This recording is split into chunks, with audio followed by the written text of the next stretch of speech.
Ladies and gentlemen, I'm Kesper North, the Gentleman's Agreement, and I am here to tell you that we live in the best region available, Vale of the Silent. We're a CFC Associated Alliance about, yes, I'm famous for my terrible jokes, and I intend to press many of them upon you this afternoon. I'm also going to blow through this presentation as quickly as possible to make up some time. We live in Vale of the Silent. What do we do there? We hot drop all of the things. Everything that comes into Vale, we hot drop. We have billions of titans and we love it. There is nothing more than we love to see an enemy gang crossing into our territory and hot dropping the living shit out of it. Awesome. We also, when our content reserves need to recharge in Vale, which does happen because we do love to hot drop all the things, we love to go across the EVE universe and attack whatever we can find, whatever unsuspecting alliance doesn't think that we'll be in their backyard. We will show up and we will turn up in their low-sec regions and hot drop them as well.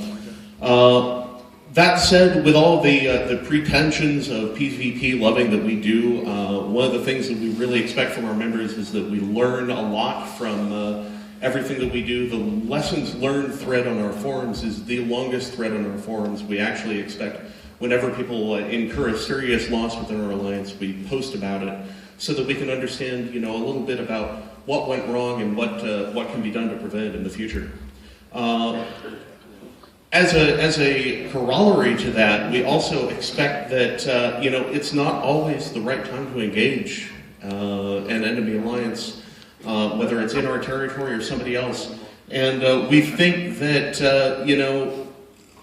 sometimes whether you are attacking or whether you're doing something else, it might be wiser not to engage, and so that's one of our core philosophies. We evaluate whether to attack. As one of the highlights of any PvP alliance, we think that you should take good care of your newbies, and instead of rifters, which is one of the big things that our allies Goonswarm emphasize, we emphasize firetails, which we feel are a sort of gentlemanly equivalent of the Rifter in terms of its price versus performance effectiveness. We bring all of our newbies into Rifters, which cost a bit more but are a bit more effective, and we get great swarms of them, which is awesome. We also have a strong emphasis on our wiki, which is really well developed, and you're going to see this as a macro that we emphasize all the time, whenever we're talking to our membership. Well, what's the answer to this question? It's probably on the wiki. There's also a few special projects that I want to emphasize that are a development of some of our members, particularly two of our directors who are particularly active. One is a killboard campaign, which we call Poco Loco. We have two directors in my alliance, which are Chiako and Noir Blood Tier. And the Blood Tiers are a tremendously effective group of super capital pilots who go around and kill things in places that you wouldn't expect. They've killed over 3,000 Pocos since the beginning of January. That means that they've ground 43.5 billion hit points in structured Pocos alone, worth over $500 billion ISK.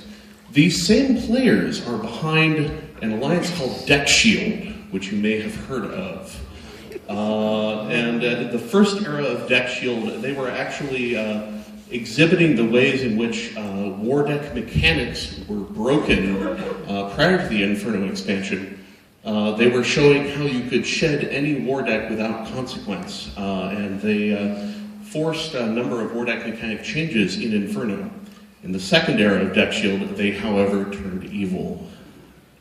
And they demonstrated how you could trap alliances and corporations within war decks.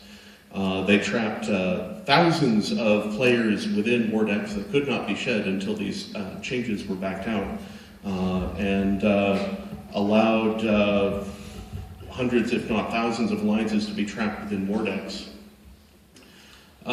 These same super capital pilots have ground through a number of regions in nullsec virtually the entirety of period basis when that was conquered by the HBC, together with their CFC partners at the time, was ground through by these same players, these two guys who were running a set of multi-boxed supercarriers Dominion Soft Mechanics have no fear for us.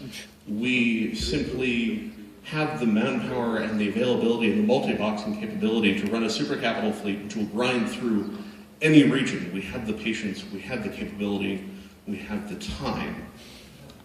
Thank you very much for your attention, and I appreciate your time, and thank you very much for your listening to Gentleman's Agreement.